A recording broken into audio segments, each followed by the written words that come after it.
Hello again, a very warm welcome to you all. My name is Deni Kay and I'm here today with a bottle of the Macallan Edition No. 2. The reason I'm here with this bottle today is I recently did a review of the Edition No. 6 and quite frankly wasn't super impressed with it. So I ended up scoring it a 6 out of 10 and I felt a little bit bad for some reason giving it that score. I thought it was a fairly low score and still have some of this left in the bottle. And I almost felt like I had to make up for the low score in the Edition No. 6 review this because this for me is the standout of the range. Now I'm not going to speak about the actual edition range and what it's all about or anything like that because I did touch on it within the last review. So if you haven't seen it, you can go back and see it. You can subscribe, that will show you, I guess, what's coming up and what I've done previously. If you want to, you don't have to. But anyway, what I was going to say is I spoke about this one here, which is the Macallan Edition No. 1 Taiwanese release, which was limited to only 1,500 bottles and came in a wooden box as opposed to the cardboard box that it would normally come in. The bottle looks exactly the same, right? It is exactly the same bottle. The only difference you may see is that it is a 700ml bottle only, and the rear of it has some Chinese writing, which I can't read, so I can't even tell you what it says on there, but I'm sure it just tells you a little bit about what you'd expect to find in terms of the ABV and all that kind of stuff, which on this one here, speaking of ABV, is 48.2%. No commentary on the bottle or box regarding chill filtration or colouring or anything like that of any sorts. Now, I haven't had this for quite some time, to be quite honest, and even when I did, it's not one that I sat there and really spent a lot of time trying to break down or anything like that. So I'm quite excited to revisit this. And initially, the first thing that I get is wood shavings, is a cedar wood. The best way to be able to describe it is if you have smelt the inside of a cigar box that has been empty for quite some time, it does not smell anything like the cigars that were in there, then you'll know exactly what I'm talking about.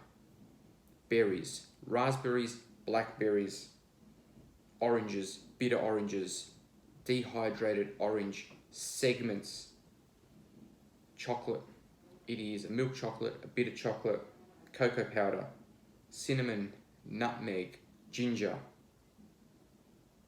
There is a lot that is going on with this. There's some plums, there's some raisins.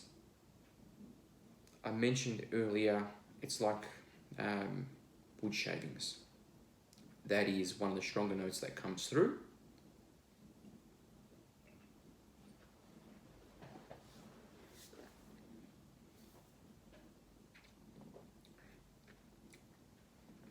And that is also the very first note that comes through in the taste there as well. Wood shavings, some bitterness that comes through, and that is bitter orange peel, some grapefruit, some blackberries,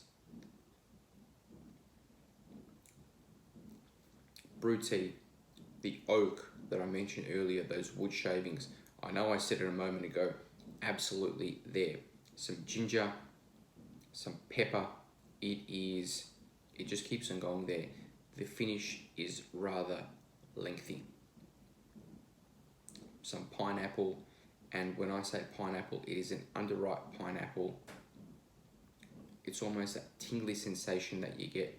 There's a lot that is going on here. Some coffee, specifically espresso coffee with a little bit of that bitterness.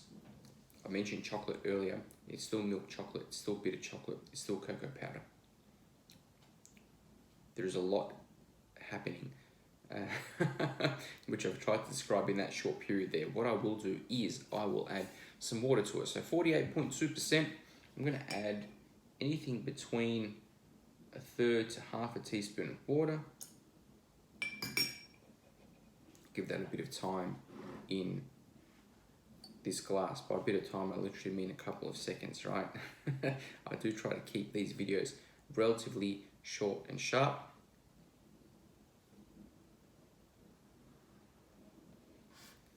There's a little bit of wax that comes through with some green apples. The pineapple I mentioned earlier plums, raisins, blackberries, raspberries, blueberries, white chocolate, milk chocolate, bitter chocolate, cocoa powder, cinnamon, nutmeg, some pepper.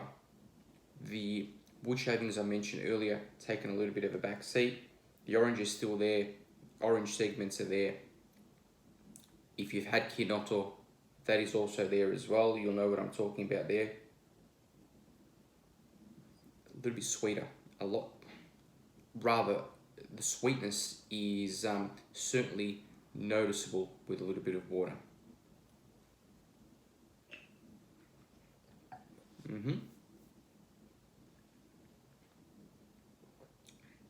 Yes, everything I've just mentioned in the nose comes through on taste. Less of the oaky tones that I mentioned earlier. The fruit is there. I mentioned the pineapple, blueberries, some raspberries, a little bit of the blackberry, oranges. Kinoto is there now as well. Some brewed tea, cinnamon, nutmeg, ginger, clove, pepper. There's some spice. It is all very, very soft. Chocolate is there. Espresso is there.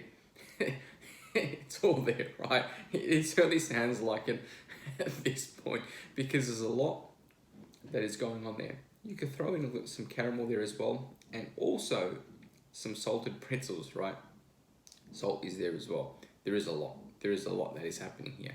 It's very well put together. It's quite nice. I favour this over the Edition 1. I would score this as 7.5. The Edition 1, I would peg back to a 7, and then the rest sort of flow down from there. With the Edition 6, would unfortunately be my least favourite just because I found it very spice driven. Hence, I gave that a 6 out of 10. They are my thoughts and my score on the Edition 2. So very much hope you enjoyed it. Cheers to you. Till next time.